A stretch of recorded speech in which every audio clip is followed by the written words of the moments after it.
This is the discrete math, and this is the lecture on GRE on chapter 6-1, circles and ellipses.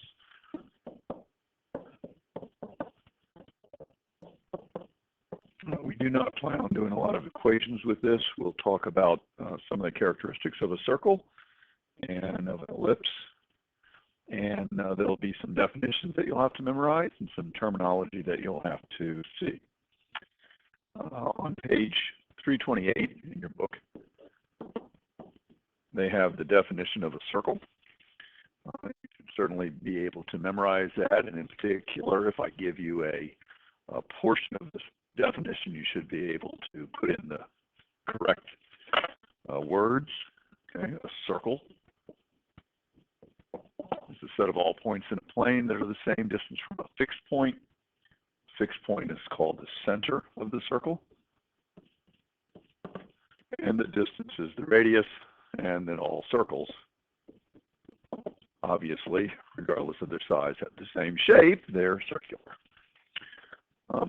Go back and think about what you know about a circle. We'll actually go outside onto the softball field and generate circles. If you have a fixed point, and if you have a rope or a cord of a certain length, and you were to put a stick in the end of the rope, and then drag it around, you will create a perfectly circular line. The length of the string would be the radius.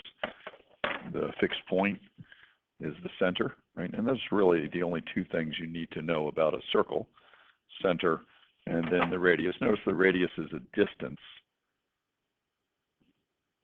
You should also just know from English that if you have two circles, and you have more than one radius, the plural of radius is radii. Radii. Okay, so double I there. Okay, ellipses are a lot more complicated, a lot more interesting, frankly. For an ellipse, and again, we'll do this on the softball field, we'll have two stakes in the ground.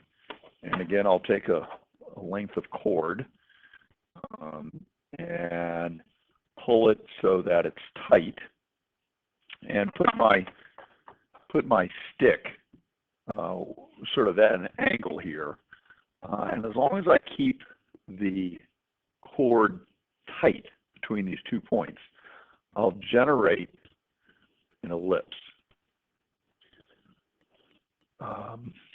You'll have to see how this works, but again, imagine the stick now moving to here, and the string would go like this, go around there and come back like that.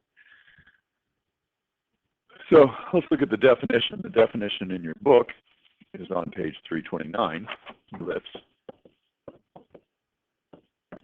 Please know how to spell it. There's a double L and then IPSE, page 329. Again, be able to fill in the blanks in a definition. So and that's sort of a clue right there. AN, you have to have a word that begins with a vowel. You know that, ELLIPSE. An ellipse is a set of all points in the plane such that the sum of the two distances from each point to two fixed points is the same. The fixed points are called the foci. By the way, foci is plural of focus. Two focuses are called the foci of the ellipse. Okay. Ellipses can have many different shapes. You can imagine you can have long, skinny ellipses, or you can have sort of short, fat ellipses, or ellipses that are almost circular. Okay. The shape of an ellipse is determined by two numbers, the lengths of the major and minor axis. And the plural of axis is axes.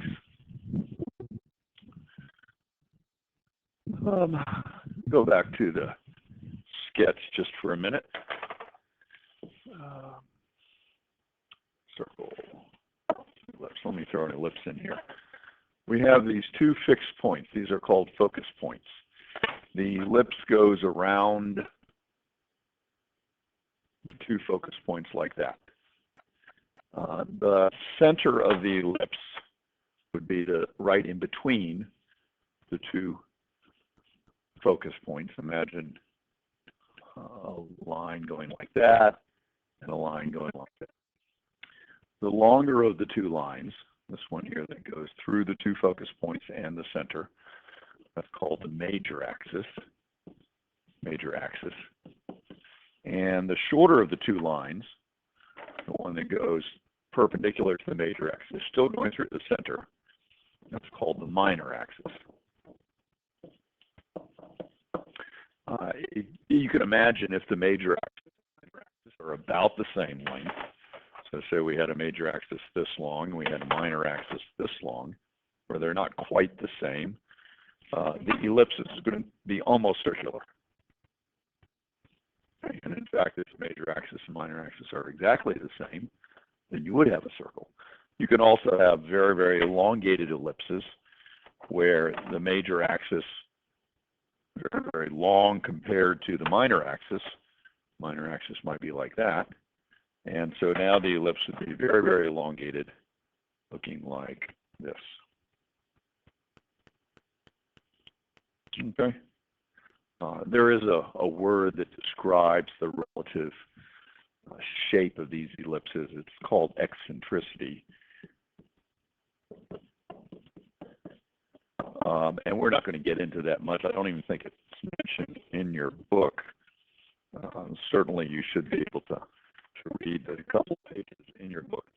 The exercises on ellipses, like I say, we'll do out on the softball field with a cord and some stakes. And you'll be able to work those numbers. Certainly work through all the set 1 and set 2 exercises in section 6.1, so circles and ellipses. The set 3 exercise is a little bit interesting. It talks about Stonehenge, and there's some other hinges in England, Scotland, that are referenced there, but we won't do the set 3s. The only equations that I see appear starting on page 334, you won't have to understand these equations we cover them, but you should be able to plot points and just show that the equations work. So, working through the exercises on page 334 and 335, for example, the author explains how you can do this. And the A and B are things like the major and minor axis. Okay. The only other thing I wanted to reference, I have here a couple of links, and I'm going to save this video so that you can look at it later. This is sort of an interesting cartoon. Oh, for crying out loud, you idiot, the settings to disintegrate kidney stones is 85 megahertz, not 85 gigahertz. And you see this machine up here called lithotripsy. It's a machine that's used to disintegrate kidney stones. And there's a nice little link here. Let's see if I can find this one here. Okay.